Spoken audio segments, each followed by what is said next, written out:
تو اگر یہ بات ہے تو پھر ایسی جگہ تو تراویح پڑھنا جائز نہیں ہے. میں تو یہ کہتا ہوں کہ ایسے حافظ کو کان پکڑ کے مسجد سے نکال دینا چاہیے.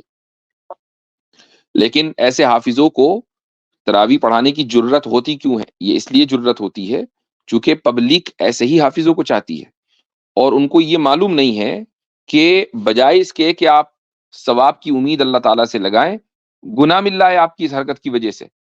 کہ ایک تو یہ کہ قرآن کی توہین ہو رہی ہے، اوپر سے آپ ایسی مسجدوں میں جا رہے ہیں یہ دیکھ کر کہ یہاں تراویح چونکہ جلدی ہوتی ہے لہٰذا اس حافظ کے پیچھے پڑھو، تو آپ نے اس توہین میں اضافہ کیا.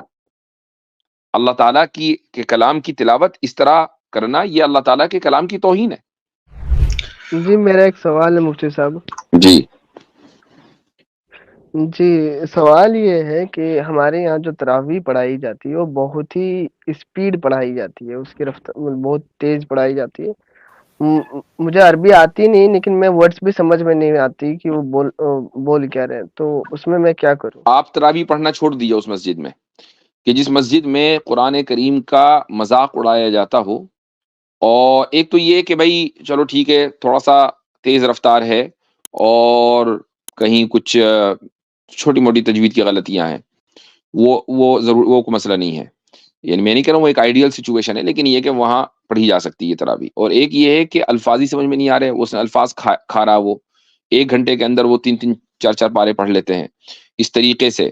اور ان کا یہ ہوتا ہے کہ بھائی پوری تراویح نماز وطر سمیت 1 گھنٹے کے اندر نمٹا دینی ہے، یہ ان کا گول ہوتا ہے. اور اب اس میں الفاظ ادا ہو رہے ہیں نہیں ہو رہے ہیں. تو اگر یہ بات ہے تو پھر ایسی جگہ تو تراویح پڑھنا جائز نہیں ہے. میں تو یہ کہتا ہوں کہ ایسے حافظ کو کان پکڑ کے مسجد سے نکال دینا چاہیے.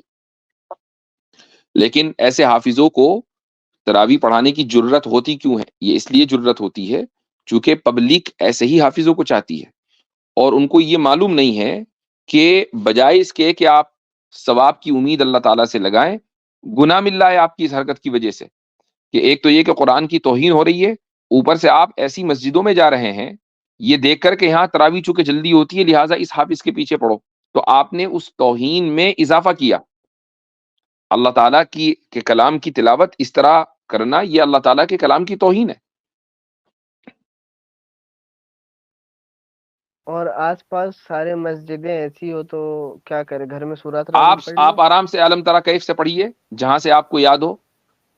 خود تراویح پڑھ لیں وہ زیادہ بہتر ہے، اور قرآن کریم کی تلاوت خود کر لیں. اور رمضان کی سنت پر یعنی رمضان میں ایک قرآن ختم کر لینا چاہیے، یہ سنت ہے، تو آپ اس کو اپنے طور سے قرآن کریم پڑھ لیجئے، اس طریقے سے سنت ادا ہو جائے گی. لیکن اگر قوم اس وقت تک جب تک کہ اتنا ہارش سٹینس نہ لیا جائے کہ ایسے لوگوں کے پیچھے یہ کہا جائے، اور یہ حقیقت ہے، یہ ایسا نہیں کہ میں نے صرف ایک ہارش سٹینس لیا ہے، بلکہ یہی حقیقت ہے کہ ایسے حفاظ کے پیچھے کہ جو قرآن کریم اس طرح پڑھ رہے ہوں کہ سمجھ میں نہ آ رہا ہو کہ کیا پڑھ رہے ہوں، اور قرآن کریم کو اتنا تیز پڑھ رہے ہوں کہ الفاظ بدل رہے ہوں، تو ایسے حفاظ کے پیچھے تراویح پڑھنا گناہ کا کام ہے، یہ اس سے ثواب ملنے والا نہیں ہے.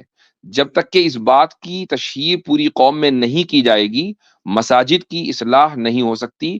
تراویحوں میں قرآن کریم کو صحیح اس وقت تک نہیں پڑھا جائے گا. ایسے حافظوں کو کہا جائے کہ بھئی تم یا تو دوبارہ حفظ کرو یا اب تم اپنے گھر میں بیٹھو. آج تو پھر بھی صورتحال بہتر ہے، لیکن آج سے کوئی تقریباً 20 25 سال پہلے تو ہر مسجد کا یہی حشر تھا. اب سوشل میڈیا کے نتیجے میں ماشاءاللہ یہ ہوا کہ جو اچھے قرآن کریم پڑھنے والے ہیں تو ان کی تلاوتیں چونکہ مشہور ہو گئی تو لوگوں کو پتہ چلنے لگا کہ بھئی اچھا قرآن کریم کس طریقے سے پڑھا جاتا ہے. اور اس کا ایک بہت بڑا کریڈٹ جاتا ہے ائمہ حرمین کو، کہ ان کی تلاوتیں چونکہ 90s میں مشہور ہونا شروع ہوئیں اور لوگوں کو پتا چلا کہ بھئی قرآن تو اس طریقے سے پڑھتے ہیں تراویحوں میں. اور پھر اس کے بعد سوشل میڈیا آیا تو لوگوں نے جو اچھے اچھے قراء تھے، حفاظ تھے، انہوں نے اپنی تراویح ڈالنی شروع کی، لوگوں نے اس کو اپریشیٹ کیا. تو پھر کچھ لوگوں کو اندازہ ہوا، تو اب آج کچھ شہروں میں کچھ علاقوں میں ذرا صورتحال مختلف ہے. آج سے 20 25 سال پہلے تو صورتحال بہت بری تھی. حبیب نقوی صاحب آپ کچھ ٹھیک کہہ ہے. رہے تھے؟